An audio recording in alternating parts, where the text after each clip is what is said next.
Man, what is happening, my YouTube family? Of course, it is your boy B New. I'm coming at you on this Wednesday. And first and foremost, as always, want to send out positive vibrations and blessings to anybody who could be listening.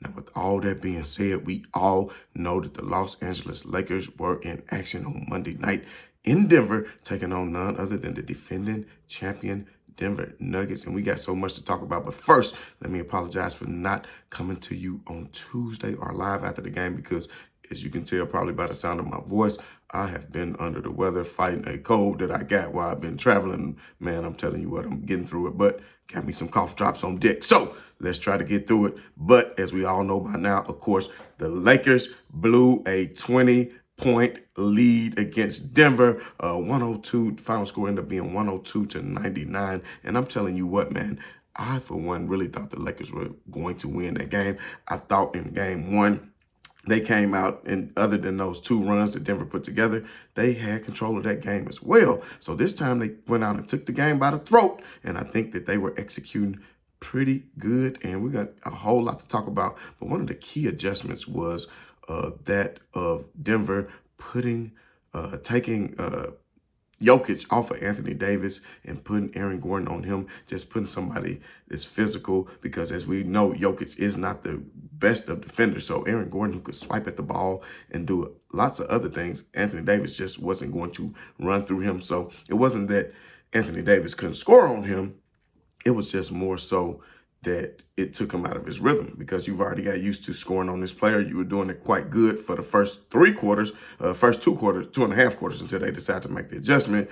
And of course, that did change up some other things as well, because when you had Jokic guarding Anthony Davis, then who was on your back line, of course, on the defensive side, because of who they had on the ball when they were running pick and rolls, would be Jamal Murray. This would lead to easy layups for the Lakers, and that simply was not the case once they switched it to Gordon, because now you had Gordon more so on your backside when they did switches on pick and rolls, and that made it a little bit tougher on the Lakers. So now that's something that they had to deal with. So it wasn't just Anthony Davis having to try to score on Aaron Gordon. It was also the fact of how it made the Lakers switch up their offense as well, as far as when they were running pick and rolls, because now you had KCP more so on LeBron. Even though he's smaller, LeBron was taking control of the matchup for the most part, but because Denver has the defensive versatility to do that, whereas with the Lakers, they really can't. Other than Hachimura, Anthony Davis, you don't really have somebody who can guard Jokic. LeBron in his prime, especially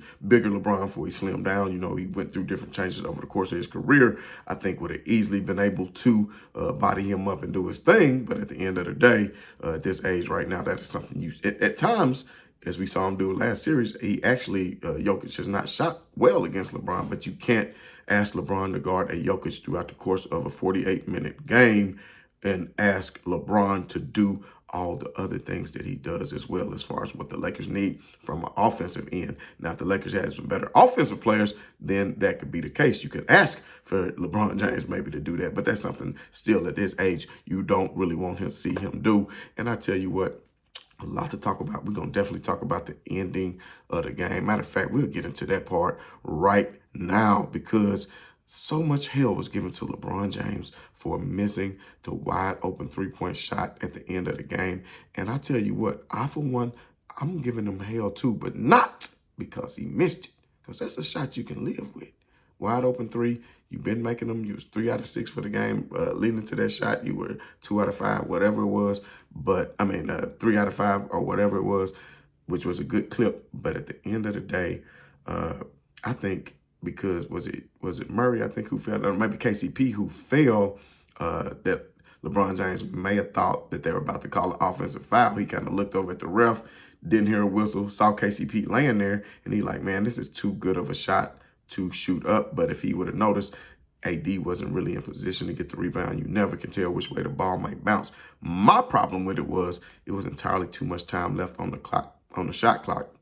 And with LeBron James having one of the greatest IQs of all time, as we all know, it is not something that you would see him do, give him a last possession like that, because when he shot that ball, it was still 6 or 7 seconds left on the shot clock.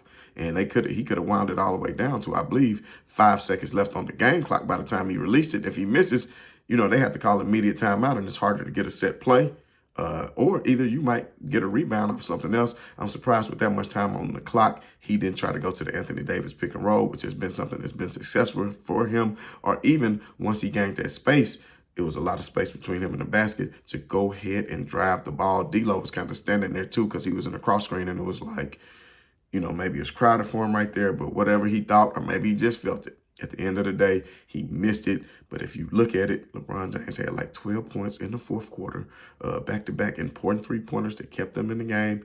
The steal, the dunk over Murray. I mean, a lot of things didn't bounce the Lakers' way because once LeBron James stole it and they got that dunk over, you thought, okay, they up by 3, it's over with. But of course, they throw the ball back down here. Austin Reeves almost comes up with the steal. But of course, they save it and kick it over to Porter, who makes a 3. D'Lo gets back in the picture, but it's too late to get a piece of the ball. And of course, Denver ties it up. So things just weren't bouncing the Lakers' way. I don't know why Darvin Ham, if you look at it right here, Darvin Ham, man, this is what I wonder about Darvin Ham right now. If you take a look at that, you understand me? Darvin Ham, man, what are you up to sometimes? I really don't know, because you had an opportunity when Jamal Murray, they said LeBron fouled him, which was very marginal contact, if any, and you didn't challenge, left the challenge in your pocket. It's only a couple of minutes left in the game. You had 2 timeouts. Not sure why you didn't challenge on that. And then, of course, we're not going to talk about what made LeBron James so upset, because we know that wasn't in the clutch moments. But at the end of the day, we saw D'Lo get hit in the face. I still don't understand that call. If anybody can give me some clarity, put that down in the comments, because they said, Reggie Miller said, well, he had already released the ball. So what does that mean? So after players release the ball, we could slap them? I mean, is it not such a thing as a loose ball foul anymore? That is very perplexing. And that's why LeBron James was so perplexed and pissed. And I, along with them, am as well. But I will say this. I don't think the Lakers are out of this series. People can say, oh, it was such a devastating loss. Look, man, I've been around this basketball for a long time. It's been teams that went down 2-0. Maybe they weren't favorites, or maybe they weren't defending champions, but turned around and lost 4 in a row. What comes to mind to me most notably, I want to say it was around 2012 or 2013. I need to go back and check it out. It just came to my mind now. That's why I don't have notes on it. But it was San Antonio Spurs against the OKC Thunder. And the Spurs, I think, maybe not have been the defending champions, but we already knew they were always perennial champions as far as somebody who could get and win a ring every year with that dynasty that they had. And they went up 2-0 on OKC. And OKC, the young OKC, came back and won 4 in a row on them. All the Lakers need to do, and I know they lost 10 in a row, and it seems crazy, but they've been in both games just like they were last year. But the difference now is they might get Jared Vanderbilt back. That would be a boost in the arm. But also, I don't recall a game in last year's series where they were up by 20 points at all during the course of any time in that series. So they had the ability to get leads on Denver. And if you take a good look at the numbers, I mean, take a look at the field goal percentage. You're talking Lakers 38 out of 78 for 49%, Nuggets 39 out of 88, which they got 10 more shots. We talked about that last game. Offensive rebound and second chance points has been a problem, but they only shot 39 out of 88, 44% for the game. Whereas on the three-pointers, Lakers hit 5 more threes than them this game. 13 out of 30 for 43%. And you can say, well, can they keep it up? Can they keep it up? Yes, because over the last 2 months of the season, the Lakers hit a lot of threes. It was like top 3 or 4 in the league as far as three-point takes and makes. So I think they're capable of doing it. 43%. Last game, Denver only shot 23%, 8 out of 34. You'd be like, damn, well, 23% for the Nuggets and 43% for the Lakers from 3. 5 more made threes. The Lakers really should have won that game. You could say Denver came back and took it, but I think the Lakers ultimately, when they got that cushion of the lead, they shouldn't have let them cut it down to 10 going into the fourth.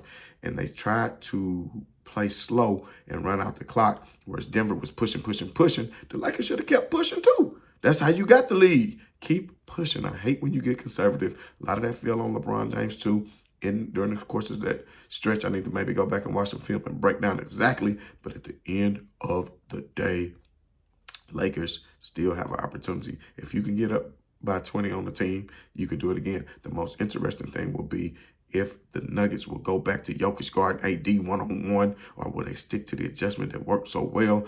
If they do, what wrinkles do the Lakers have? Will they run down screens? What can they do to adjust to that? Because as we all know, the adjustment was so good by Denver because AD is a good roller. Rui Hachimura, not so much. And by making this switch on the defense, you had the Lakers try to counter it by making Rui come up and be the picker. And then because of that, he's not a very good roller. Now, AD is the good roller. More so, Rui is going to be your pick and pop type player because he's more of a set shooter. AD can make that 17 to 18 foot pick and pop too, but it hadn't always been his forte. He was on the other night too, so maybe we should have saw a little bit more of that action too. But this series, Hachimura, I'm starting to think Shatorian Prince start because he's been fabulous on the offensive end. Only problem is if Prince starts, then how can you, if Prince starts, then you have to put AD straight up on Joker. And I don't personally see what's wrong with that other than the fact that Joker dominated him in those last 4 or 5 possessions. And that just show you how good Joker is. I'm not taking anything away from the Denver Nuggets. He backed Anthony Davis down and had his way with him. And at some point, I'm like, will somebody come over and help AD?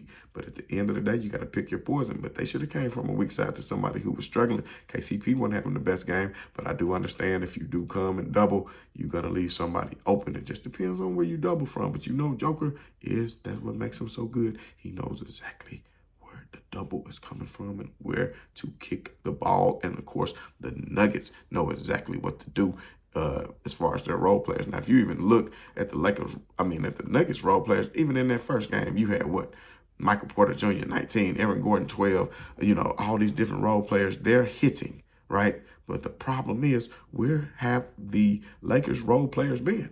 They haven't really showed up this series. You got Gabe Vincent, 0 points for the series. Dinwiddie, 0 points for the series. So, Hachimura, last game, 3 points. You understand what I'm saying? And Hachimura, in the first game, Hachimura, 7 points. So, Hachimura is giving you 10 points this series.